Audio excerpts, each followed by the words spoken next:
Hello guys, నమస్తే. నేను మీ నరేష్ అన్న. ఈరోజు మనము ఎన్టీఏ చేస్తున్న ఫ్రాడ్ గురించి, ఎన్టీఏలోని ఫాల్ట్లు ఏంటి, అసలు ఎందుకు జేఈ మెయిన్స్ మల్టిపుల్ షిఫ్ట్స్ పెడుతున్నారు, అదే నీట్కి ఒక షిఫ్ట్లోనే ఎందుకు చేస్తున్నారు, ఇంకా 200 మార్క్స్ వచ్చినా సరే 98 పర్సెంటైలే ఎందుకు వస్తుంది, 99 ఎందుకు రావట్లేదు, కొన్ని షిఫ్ట్స్ అయితే 250 వచ్చినా సరే 99 రావట్లేదు, ఇలాంటి సిచ్యువేషన్స్ అన్నీ ఎందుకు వస్తున్నాయి, అసలు ఏంటి కంప్లీట్గా వీడియోలో డిస్కస్ చేయబోతున్నాము. వీడియోని చివరి వరకు చూడండి. ఇంకా మన ఛానల్ని సబ్స్క్రైబ్ చేసుకోకుండా మీరు వీడియోని చూస్తున్నట్టయితే వెంటనే సబ్స్క్రైబ్ చేసుకోండి.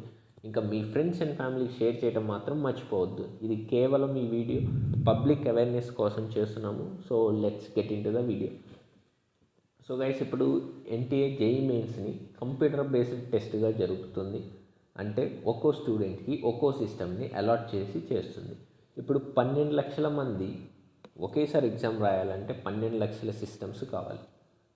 ఇది చాలా కష్టమైన టాస్క్. 12 లక్షల సిస్టమ్స్ ఫిల్ చేయాలంటే అది నీట్ తీసుకుంటే 23 లక్షల మందికి కూడా ఆఫ్లైన్లో పెన్ అండ్ పేపర్ తోటి రాస్తున్నారు. ఇప్పుడు జేఈ మెయిన్స్ని కూడా అలా ఎందుకు పెట్టలేరు? ఇలా సీవీటీ ఎందుకు పెట్టాలి? ఇలా కంప్యూటర్ బేస్డ్ పెట్టడం ఎందుకు? తర్వాత షిఫ్ట్స్ వైజ్గా డివైడ్ చేయడం ఎందుకు? ఈ షిఫ్ట్స్లో ఒక్కటి డిఫికల్ట్, ఒకటి ఈజీగా ఉండటం, మళ్ళీ నార్మలైజేషన్ అని చెప్పడం ఎందుకు? సింపుల్గా ఒక నీట్లానే ఒక డే పెట్టేసి, ఒక షిఫ్ట్ పెట్టేసి, ఆఫ్లైన్ పెన్ అండ్ పేపర్ తోటి పెట్టేసి చేయొచ్చు కదా. యాక్చువల్గా ఇదంతా పెట్టింది ఎందుకు అంటే పేపర్ లీకేజ్ అనేది పెద్ద ఇష్యూ అవుతుంది. మీరు లాస్ట్ ఇయర్ చూసుంటారు, అంటే 2024లో నీట్ది కూడా పేపర్ లీకేజ్ ఇష్యూ అయింది. దాన్ని ఓవర్కమ్ చేద్దామని చెప్పేసి ఇలా కంప్యూటర్ బేస్డ్కి వచ్చారు. కానీ ఈ కంప్యూటర్ బేస్డ్లో కూడా కొన్ని ఫాల్ట్స్ ఉన్నాయి.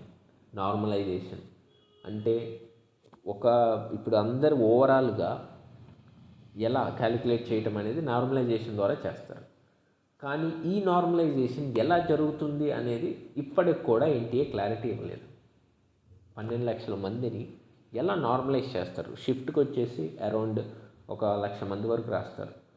ఇప్పుడు ఇలా డిఫరెంట్ షిఫ్ట్స్లో అందరినీ కలిపి ఎలా నార్మలైజ్ చేస్తున్నారు, దేని బేసిస్ చేస్తున్నారు, ఇవన్నీ కూడా ఎన్టీఏ ఎప్పటికీ క్లారిటీ ఇవ్వలేదు. సో ఇప్పుడు కొంతమందిని చూసుకోవచ్చు, కొన్ని సిచ్యువేషన్స్ ఉంటాయి. 230 మార్క్స్ వస్తాయి, 99 పర్సెంటైల్ రావాలంటే 230 కట్ ఆఫ్ ఉంటుంది. 2024లో జనవరిలో ఫస్ట్ షిఫ్ట్ రోజు 240 మార్క్స్కి 99 పర్సెంటైల్ వచ్చింది. 240 మార్క్స్ అంటే ఎంత వేరియేషన్ అసలు.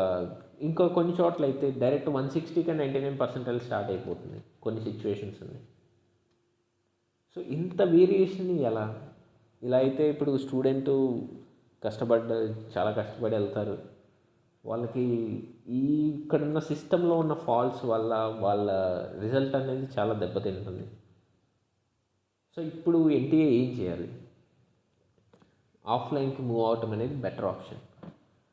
పేపర్ లీకేజ్ అంటే ఇంకా దట్ డిపెండ్స్ ఆన్ ది సిస్టమ్ని ప్రాపర్గా రన్ చేస్తూ ఇంకా ఆఫ్లైన్లో పెట్టుకోవటం అనేది బెస్ట్ ఆప్షన్. దీనికంటే కూడా ఇలా ఈ పర్సంటైల్, ఈ గందరగోళం లేకుండా ఇలా డిఫరెంట్ షిఫ్ట్స్ పెట్టడం, ఒక్కొక్కరికి ఒక్కో డిఫరెంట్ పేపర్ ఇవ్వటం, వాళ్ళ ఎబిలిటీని చూడటం, ఇది అనేది కరెక్ట్ అయితే కాదు 100%. ఇంకా మీ ఒపీనియన్ కమెంట్లో చేయండి. అసలు ఈ ప్రాసెస్ కరెక్ట్? ఇంకా మీరైతే ఏం చేస్తారు?